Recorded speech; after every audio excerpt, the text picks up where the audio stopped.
In this video, I'm going to show you guys how to use Snapchat Spotlight.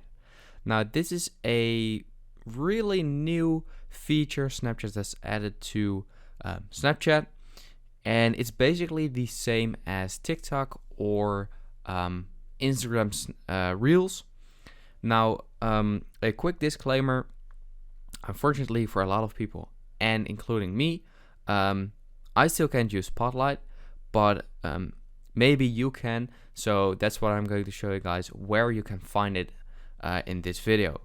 So all you have to do is click on the bottom right corner on that arrow, and for me this is still the discover page, but maybe if Spotlight does work for you, this should be the Spotlight tab.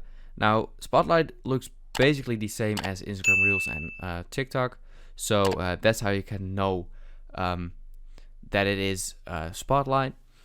And yeah, you can just scroll through the posts, and to post something on Spotlight, it's very easy as well.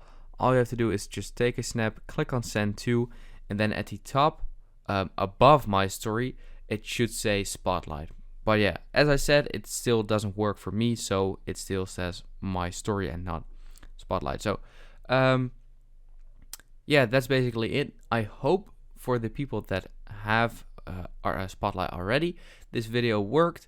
And yeah, I'll see you guys in the next video. Have a good day.